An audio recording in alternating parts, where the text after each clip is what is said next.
All right, hey everyone. Welcome to Wednesday Compass. It's my pleasure to introduce our own Aidan Mahoney, who's a fifth-year PhD candidate in the Department of Atmospheric Sciences, advised by Dr. Brian Soden. Before coming to Miami, Aidan received a Bachelor of Science in Atmospheric Science from Cornell University, go Big Red, with surprisingly a minor in business. While at Miami, Aidan's research has concentrated on tropical cyclones across both weather and climate timescales, with an emphasis on tropical cyclone thermodynamics, potential intensity, and other environmental influences on TC development and intensification.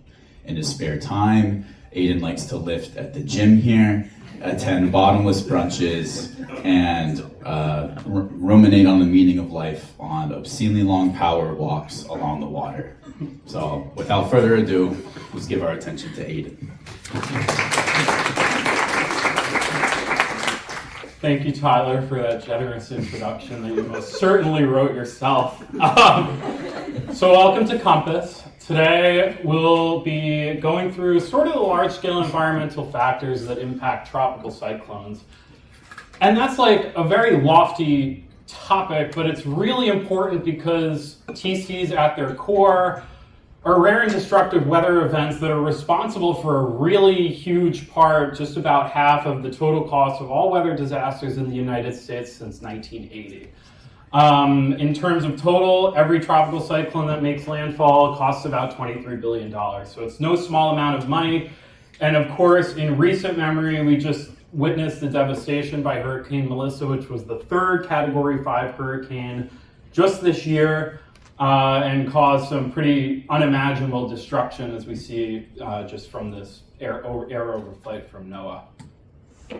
Now, we're really, really good at weather scale TC forecasting, and this is due in part to a lot of significant investment over the past 20 and 30 years or so, pushing that science forward on the weather scales, but we're sort of have a lot lower skill in subseasonal, seasonal, and climate scale predictions. So hopefully today we'll sort of add a little bit of detail to those timescales and bring a little bit better skill to tropical cyclone prediction.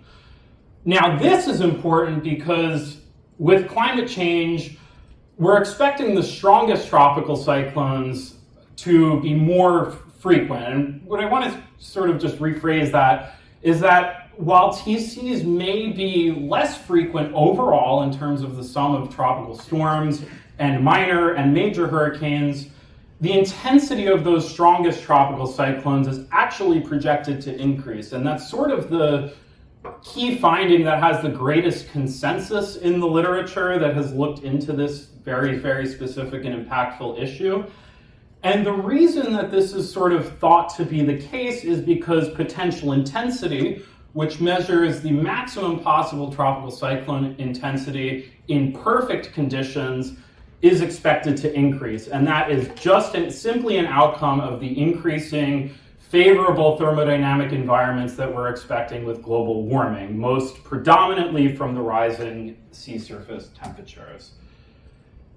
So, and this is a bit of a hard drift, we look at vertical wind shear, which is another sort of factor that influences tropical cyclones on both the weather and climate scales. And vertical wind shear, as I'll reference through the remainder of this talk, is simply the vector difference between the 200 hectopascal and 850 hectopascal horizontal winds. At its core, it measures how the wind profile changes in both speed and direction through the troposphere. And this is it has a detrimental impact on tropical cyclones because it can inhibit vortex alignment, so it quite literally physically tilts an incipient or a mature tropical cyclone vortex and disrupts the secondary circulation that powers the tropical cyclone. And it's also detrimental to genesis through ventilation. And that segues straight into sort of what I want to talk about here, which is very closely linked with vertical wind shear. And that's the mid-tropospheric humidity, also known as can also be thought of as the mid-tropospheric saturation deficit. And what this measures is the difference between the saturation, how saturated the air can get in the mid-troposphere versus how saturated the air actually is. So that gap between how much water the air can hold and how much water actually exists in the air tends to inhibit tropical cyclone development, because during genesis, the TC has to moisten the entire troposphere to allow the inner core to mature. But vertical wind shear quite literally imports this drier, more stable air into the core of a developing or a mature tropical cyclone. So ventilation and mid-tropospheric saturation deficit are a real hindrance to TCs. And with respect to future climate change, the saturation deficit is expected to increase as the temperature profile warms and the water vapor warms, and this sort of growing gap between the absolute difference in the water in the air versus the water the air is capable of holding is a key reason that we think there could be less tropical cyclones in future warmer climates. And a lot of these findings I mentioned in future projections are all derived solely from global climate models, which sort of underpin, at least with the CMIP6 experiment, all of our understandings of how the global climate will change with warming. Now, high-res MIP, the high-resolution model intercomparison project, is a subset of the CMIP6 experiments. So it's the underlying sort of protocols are modeled expressly after CMIP6, with the only change being the horizontal resolution, hence high res. And it's high resolution relative to other GCMs, but by no means is 25 kilometers, which is the the most finely resolved high-res MIP simulation, by no means is that able to sufficiently resolve all of the complex dynamics in a tropical cyclone. And so we end up with results like this. On the bottom, and we'll start with sort of the x-axis on this plot here, we see that across all of the high-res MIP models, so each color indicates a different model, and the triangles are the high-res, the circles are the low-res, doesn't matter. All I want you to focus on is that across all of these models, all show errors with regards to observations, some a lot more than others. So there's a huge spread in resolving sort of how TCs exist in the real world. Those intensities are not accurately captured by GCMs. And if we turn our attention to the y-axis, and this is the point I want to emphasize, there's really no agreement across these GCMs as to how tropical cyclone wind speeds will change in the future. A lot of it is model-specific driven biases, and it's interesting because we're most confident in projections of intensity that we still can't get the GCMs to resolve that with a greater level of confidence than is explained by the thermodynamics and the theory. And it's not just intensity. We have a lot of problems with the GCM sort of reproducing observed tropical cyclone frequency. And across all of these models, you have some that are extraordinarily hyperactive in terms of the production of tropical cyclones, and some that are extraordinarily hypoactive in terms of their production of TCs. And I'll just leave us with this quote sort of at the end of this introduction here. It's unclear and inconsistent. All of these findings from GCMs are unclear and inconsistent. And we're going to try and sort of dive into one of these biases in the mean states, looking at these high-resolution models, and to try and identify why there are so many issues in terms of resolving that tropical cyclone activity so that we can have a better understanding of how TCs will evolve with warming.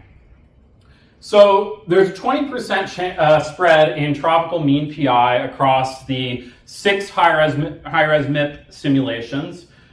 And what's important that I have underlined, bolded, italicized is that we selected the atmosphere only, the AMIP runs of these high-res MIP simulations, which means they use the same SSTs.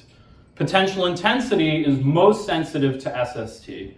However, if you hold all the sea surface temperatures the same, the next most sensitive part of potential intensity is to the upper atmospheric or tropopause temperatures.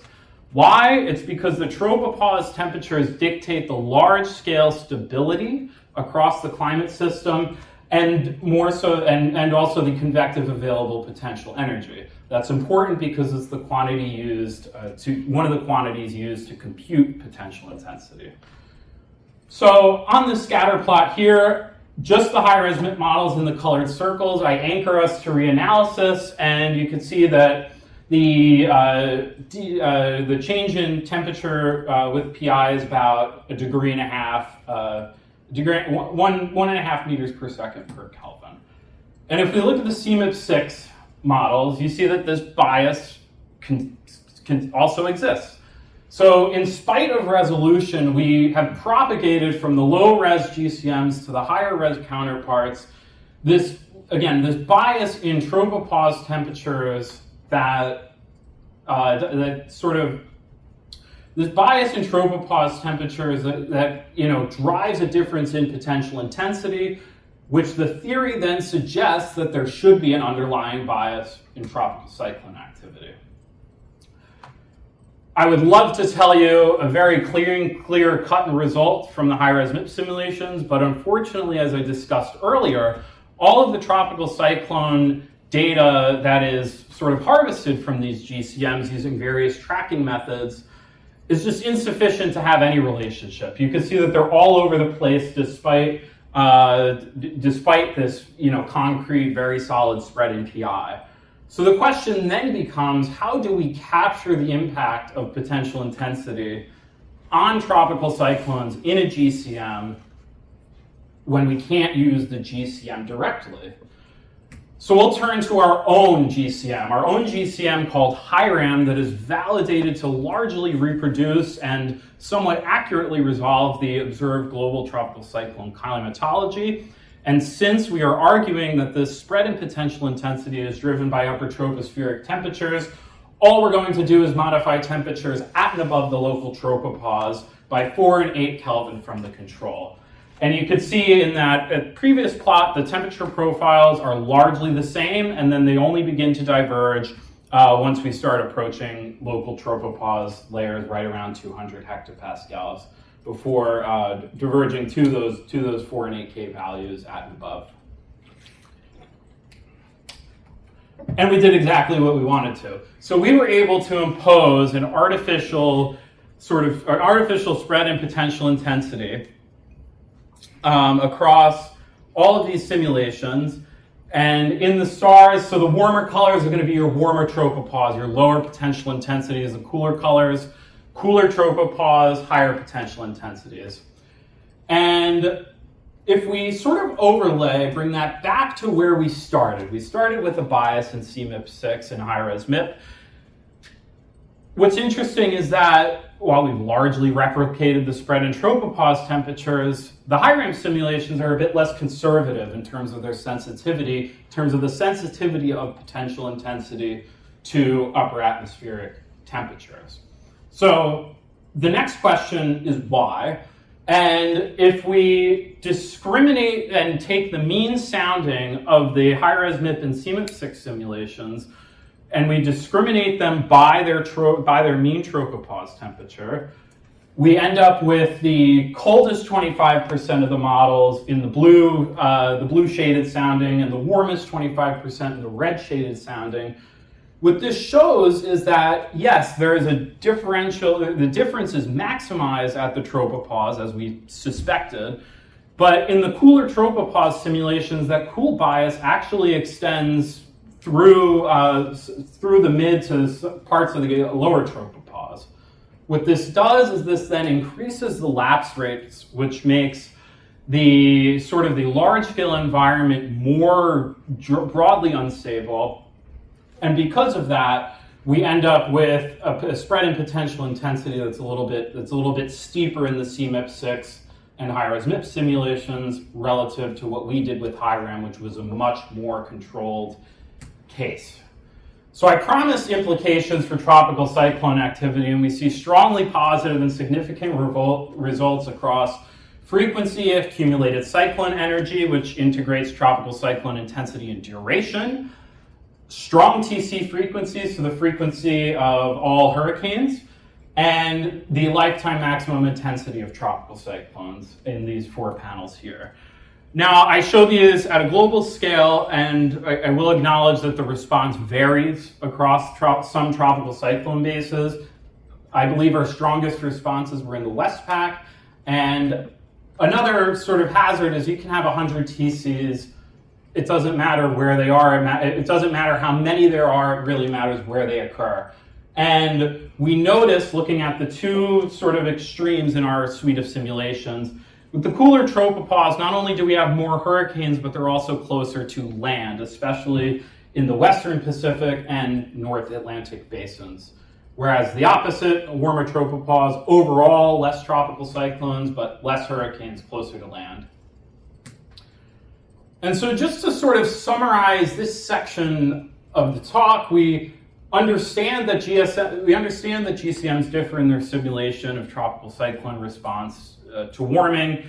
We have these systematic biases that are perhaps a little bit underappreciated that lead to errors in the mean state.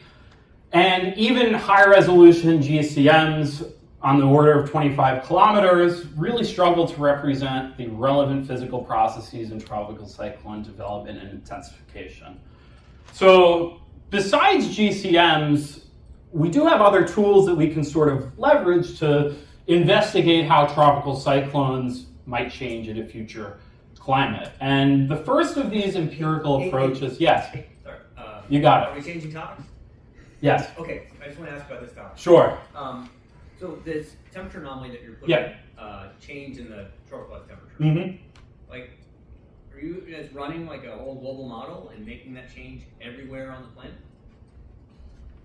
So doesn't that like change general circulation in some other ways, like the?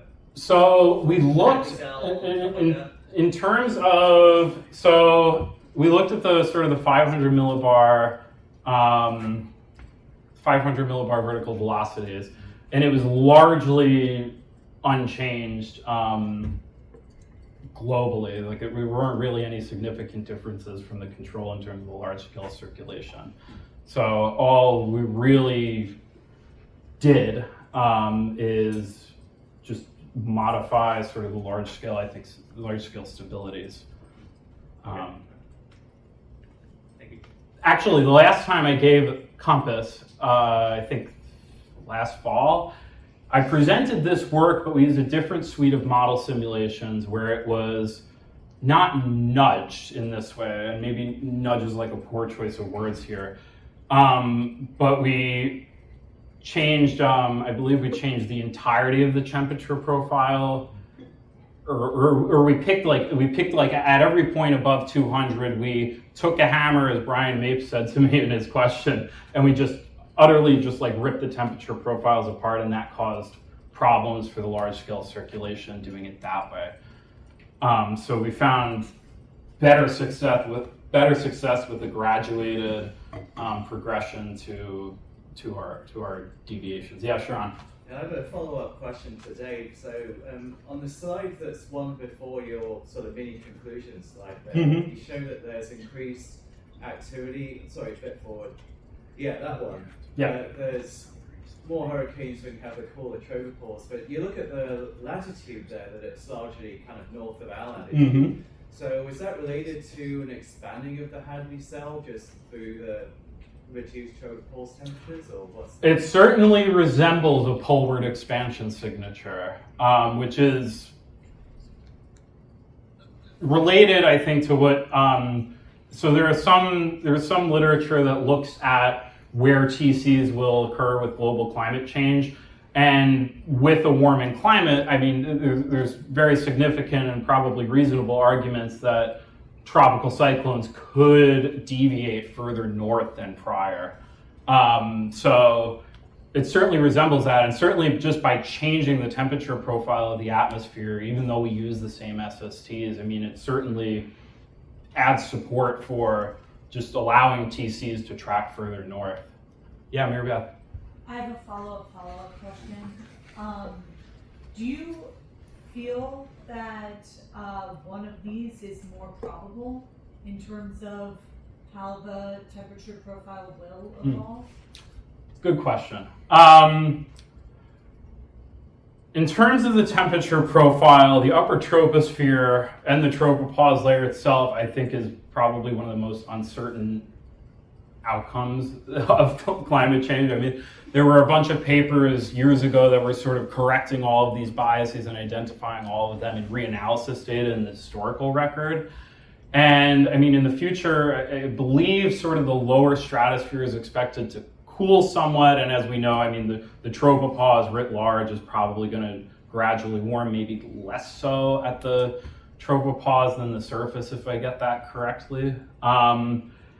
So I guess that's kind of a roundabout answer to I'm not sure which is more likely with the changing climate, but I would certainly agree that overall the support is going to be for more poleward occurrence of TCs. Yeah. I have a question related to Sharon's and Dave's question. So global warming is mostly northern latitude in winter in the atmosphere, and then maybe the sea surface temperature or upper ocean heat content is changing, increasing. But in your case, I don't know whether this is what's happening with the scheme that you did. It's not capturing either one. So if I understand your question correctly, you're sort of asking like why we don't show warming, maybe? And I don't want to take your time, but I mean, it's like you kept the SSTs the same, right? Correct. So we weren't trying to identify tropical cyclone changes with future climate change. Oh, okay. We identified this bias in just the historical CMIP6 and high-res MIP runs, and we wanted to sort of drill down into that and identify how it might be implicated in future projections. Okay, Yeah. That's the main point. No worries. All right, moving on. Empirical approaches. This should be very familiar to some of us in this room, specifically Dave. We have the GPI, which is the Genesis Potential Index. And the beauty of this is it's an empirical parameter that unites the dynamics and thermodynamics to create a single measure of Genesis favorability. And it's been shown to successfully reflect the annual cycle of tropical cyclone favorability and also match the relationship of the El Nino Southern Oscillation to Atlantic tropical cyclone activity. The ENSO I'm sort of going to use as like a validation method in subsequent slides. So all we need to understand is that La Nina is more favorable for Atlantic TCs, El Nino is unfavorable for Atlantic TCs, and neutral, of course, has really no bearing on sort of any of it. So just going back to sort of the components, I want to just emphasize that this is a function of dynamics and thermodynamics. Potential intensity essentially encompasses the thermodynamic side of all these arguments, whereas shear and then that H term is the mid-tropospheric humidity. Shear sort of, that is more of like the dynamic, kinetic influence on tropical cyclones, at least as I understand it. So we're going to merge this in a new way. And we're sort of going to do our best to build a joint frequency distribution of potential intensity and ventilation. How are we going to do this? We're going to leverage the historical record to use for validation purposes, but we are going to fill this matrix with reanalysis data over 43 years from 1980 to 22 during the peak of hurricane season at 6 hourly time steps, quarter-degree resolution over the tropical Atlantic main development region, which is the area in which most tropical cyclones in the Atlantic basin develop.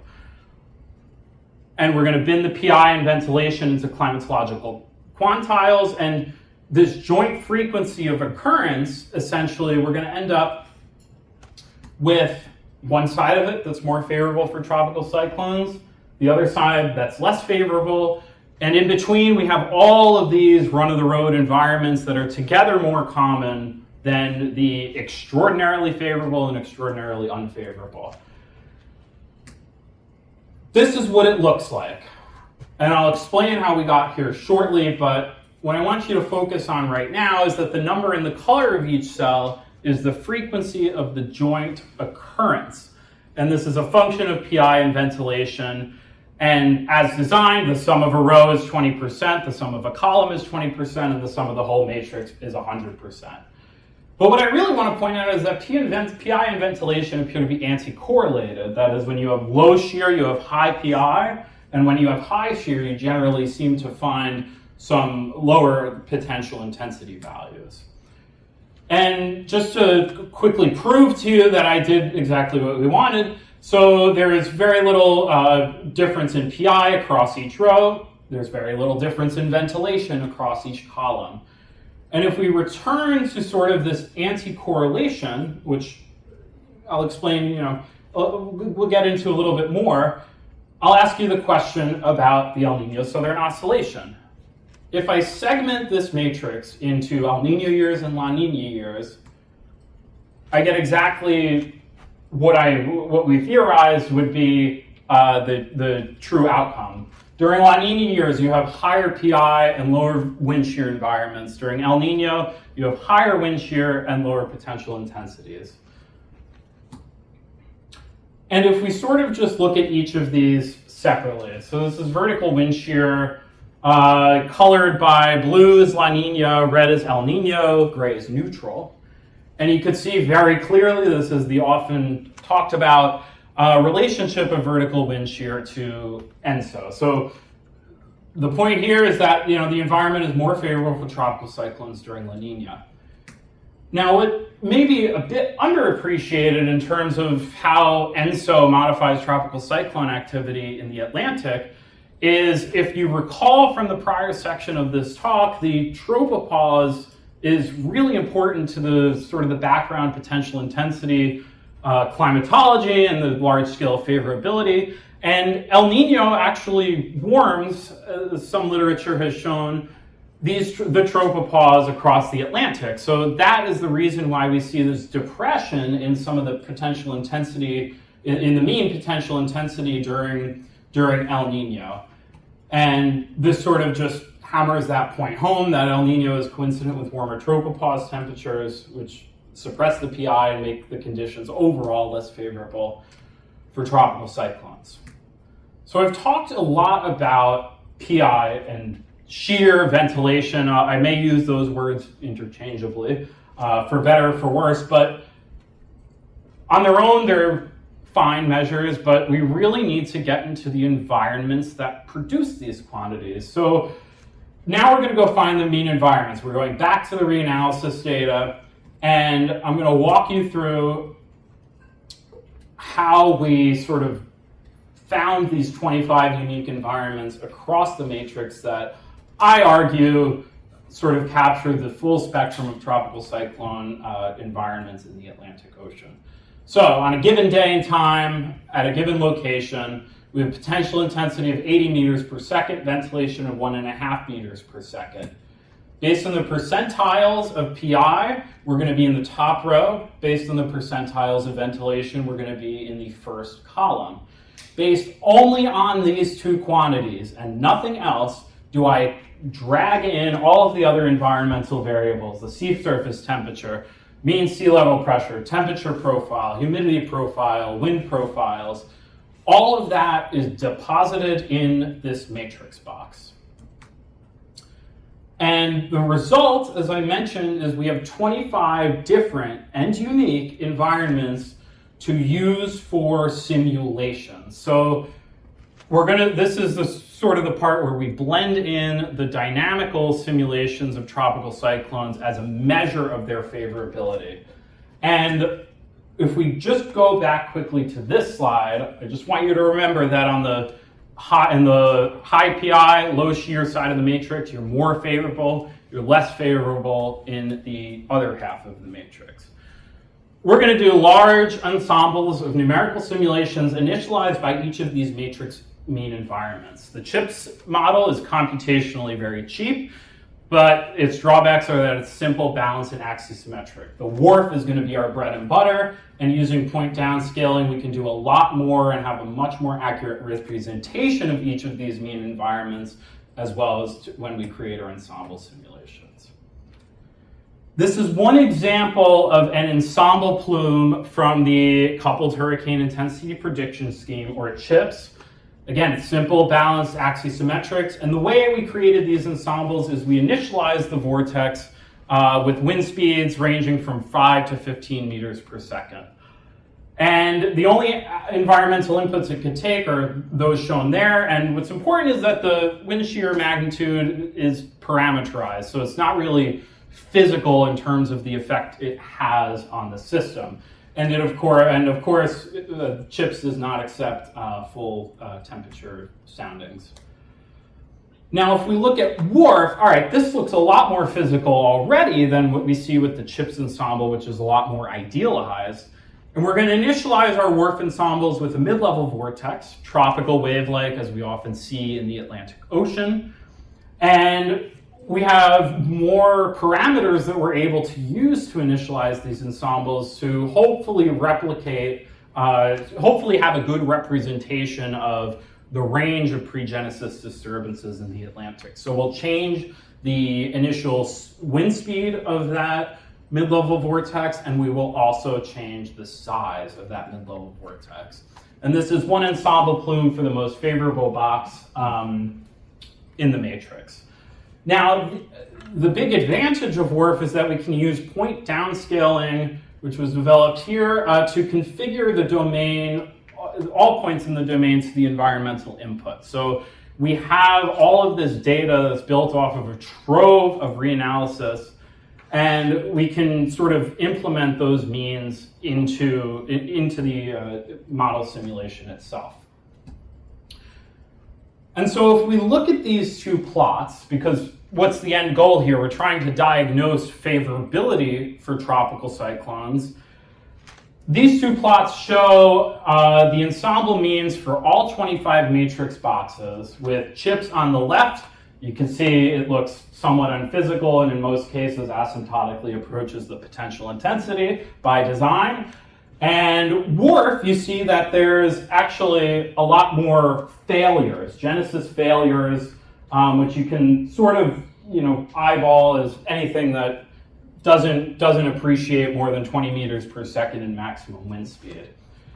So if we're trying to diagnose favorability, a simple yet perhaps eloquent way to do that is to just take the ensemble wind speeds in each box at a given time. I will just say that even though it says time in days, CHIPS doesn't really use time dimensionally, so it doesn't really count, but in WRF, that's certainly a more accurate time scale to what we see in the real world. So at those red lines, I took the ensemble mean Vmax across our 25 boxes, and this is going to be an important input when we compute our matrix parameter, which this is the scariest slide I'll show all talk, so don't worry about. So this proxy at its finest, it essentially takes the box frequency and multiplies it by the wind speed, the ensemble mean wind speed in those simulations within, again, box specific. So we have a measure of the occurrence in terms of the box frequency, and then we also have a measure of favorability in terms of the wind speed. And again, this is sort of a blend of frequency and a blend of favorability. And if we look at how this parameter sort of works, it's actually not that bad. It's on par with some seasonal predictions that are out there. And for this one, we just show it for accumulated cyclone energy, which again, ACE integrates tropical cyclone intensity and duration. The black line is in observations. The green line is our WRF proxy, so using the results from the WRF simulation. And the mustard color is the CHIPS parameter, which is just using the data from the CHIPS simulation. So First thing is that the WRF and the CHIPS predictions largely agree with each other to a somewhat surprising result given the limitations of CHIPS and the more capable results from WRF.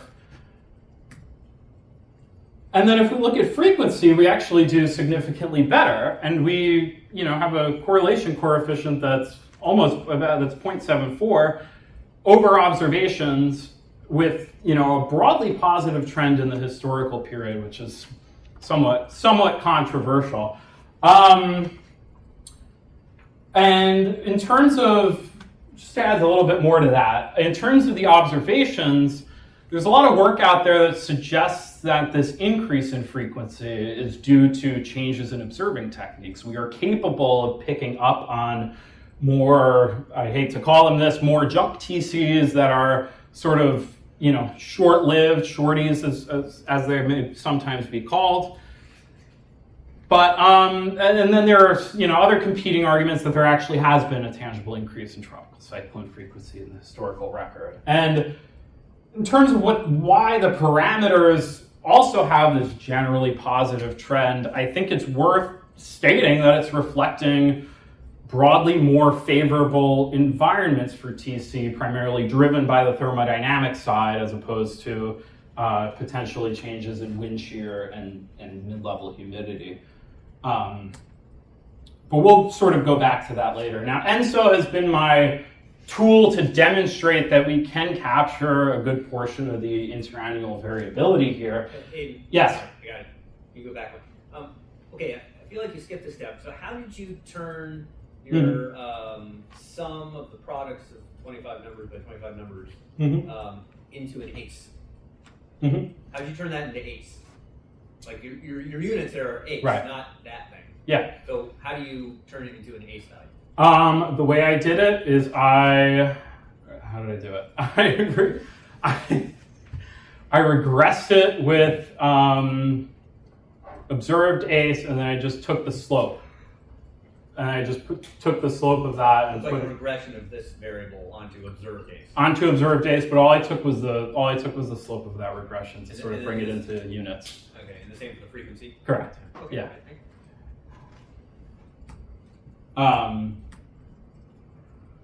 Okay, and so ACE is on the left. All right, so now we're using the WRF, only the WRF side of it, because WRF does perform a couple points better. And we see that it genuinely does, capture a lot of these variabilities between the different ENSO states. Same for tropical cyclone count. So in all of these plots, the observations are in the stars, and I mean, we do pretty well for La Nina and neutral conditions, and a little bit less well for El Nino, which is sort of an interesting question. And if we decompose potential intensity and ventilation from the matrix, which combines them, so we see the combined contribution here, the combined parameter of PI and ventilation, and I should say now we're orienting ourselves La Nina minus El Nino, so these are expected to be positive. We have more TCs, more intense TCs in La Nina years. And if we only look at contributions from changing potential intensity, the way we arrived there is we compress the matrix into a single row or a single column based on whether I want to only look at changes in potential intensity or ventilation. And on their own, they do not replicate or say anything sort of about the ENSO effects on tropical cyclones. So let's think about the same decomposition of tropical cyclone ACE. And this looks awful, but there's just too many lines on here to get out of it. But it's the same idea. I'm compressing the matrix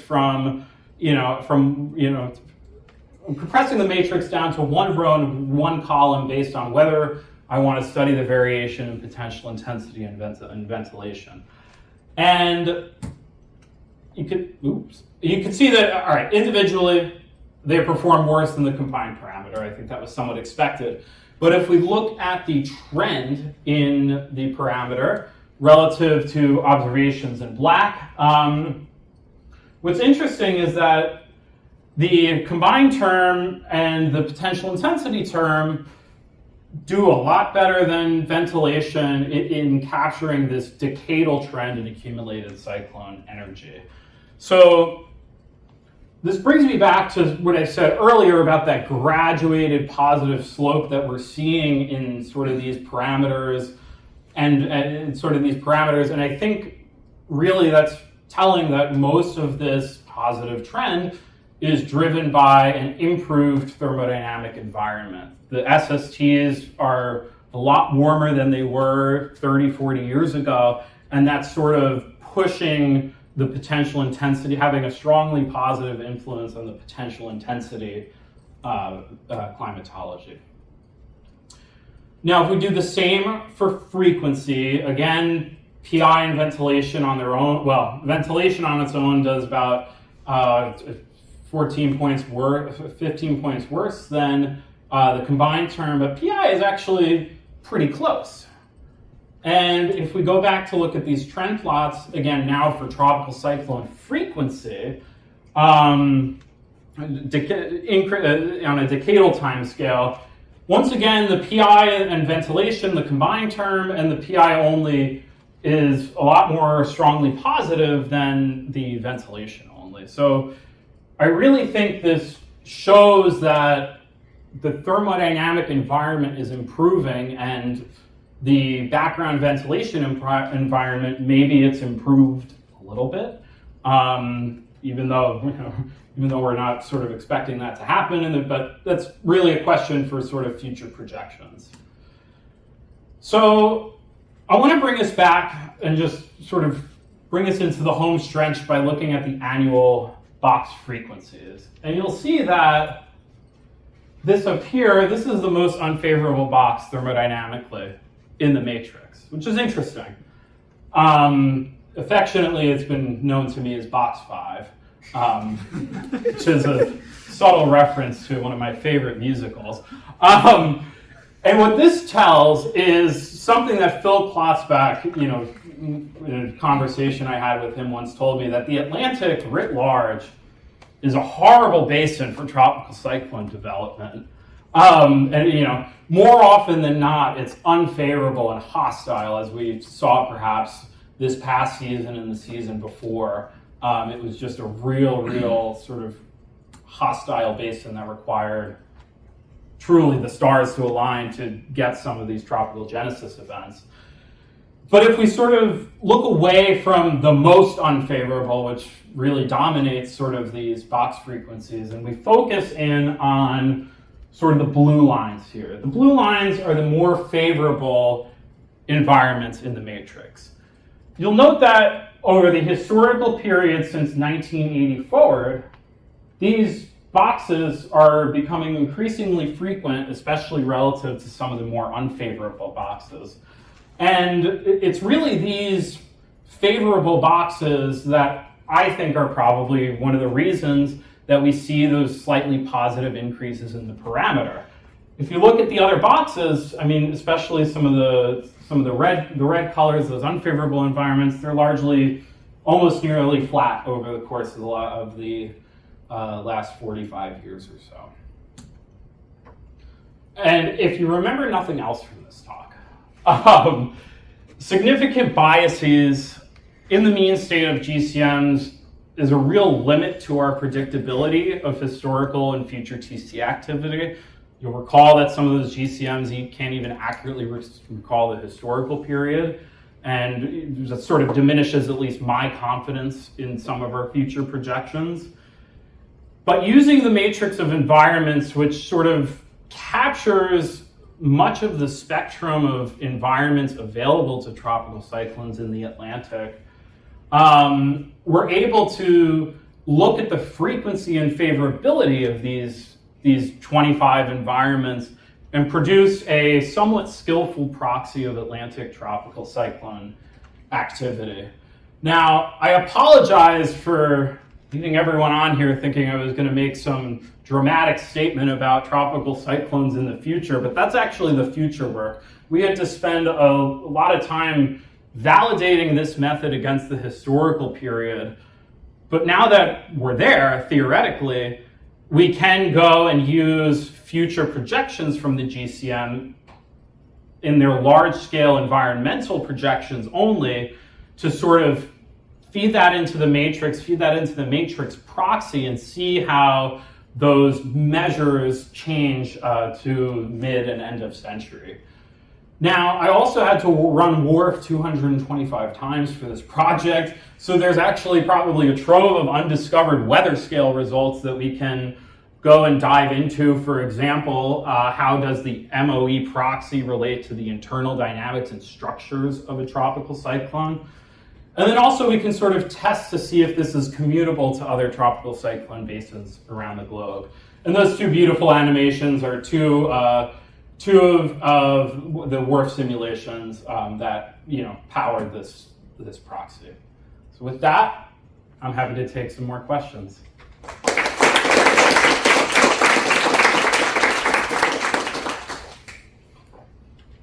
Cam, Roland's coming to you with the microphone. Who? Cameron. Yes.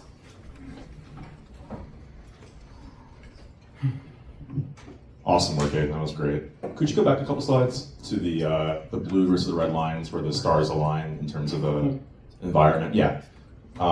So basically the premise here is that it seems that in recent years we've had more of those blue lines where the environment is more favorable for reaching a theoretical MPI.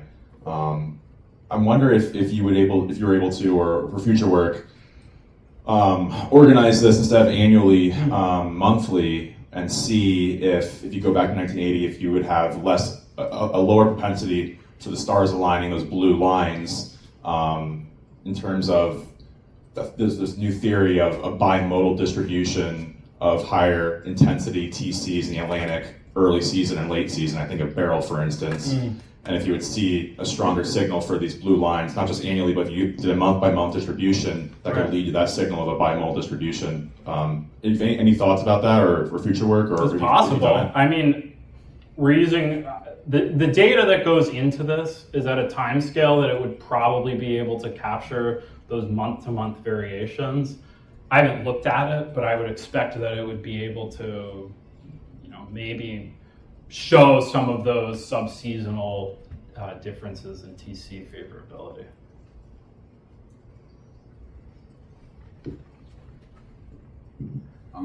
I had a question similar to Dave's second one. I think it's on the conclusion slide. I think I'm missing something about how it's calculated, but why is WRF not getting you much more of a difference than simple chips? Like, what data is going into this? Because it's a great question, Tyler. It's possible we lose a lot of the information boiling it down to a single wind speed. Okay.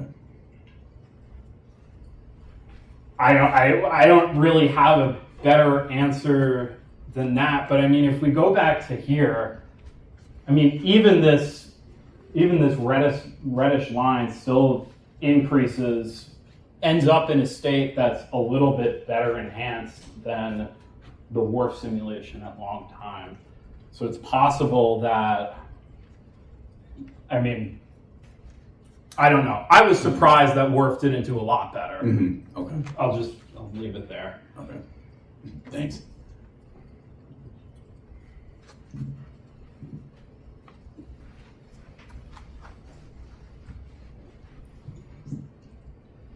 In the predictions that you had for the trends, where you had them, so comparing the observations versus with the, that's it. Yeah. Exactly. So is ventilation important at all? That PI is giving you most of what you need there.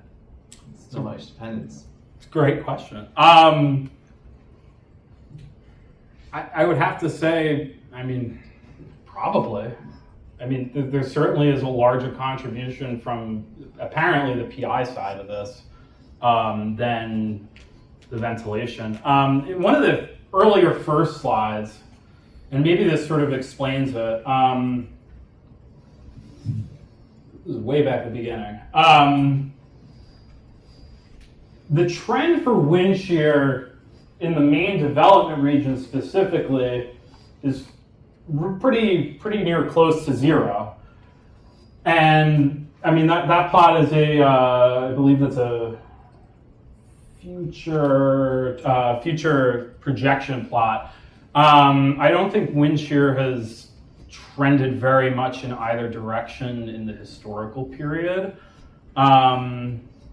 In terms of why the trend in the ventilation parameter was slightly positive, I would venture, I don't really have a good answer.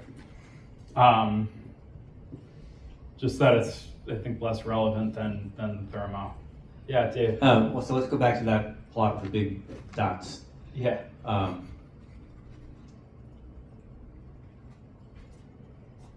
I think you had one for intensity and for Count. TC count. Yep. You want ACE? Yeah.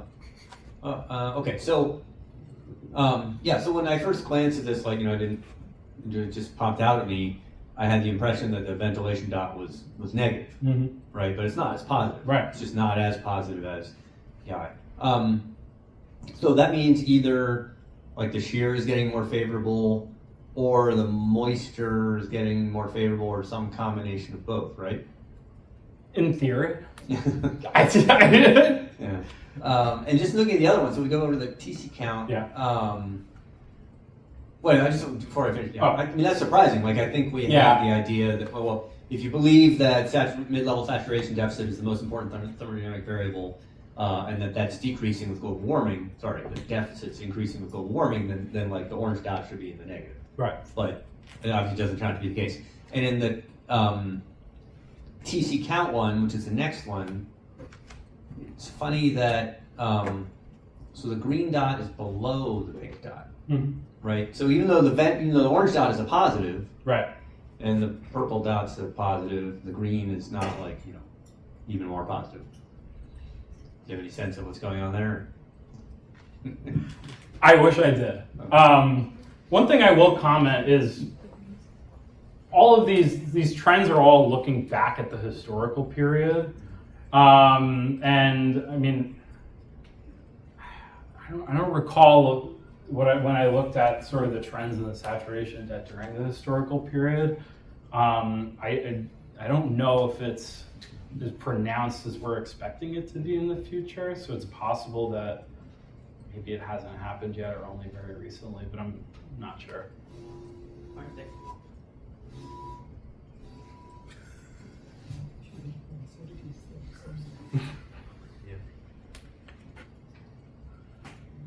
Anyone else?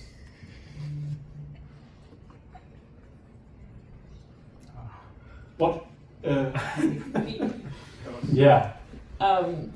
Great talk, Aidan. A lot of this goes very over my ocean sciences brain. So my question is, what has been your favorite discovery about all of these ensembles that you ran and all of this stuff with the models? That's a great philosophical question. I love to get philosophical. All right, I came in. I don't know. I've enjoyed the thermodynamic side of this a lot. PI, I did a project in Sharon's class, the first semester, and I'm like, oh yeah, potential intensity, let's do that. And it turns out, I don't know, I just really liked it. So I'm always happier in thermo world.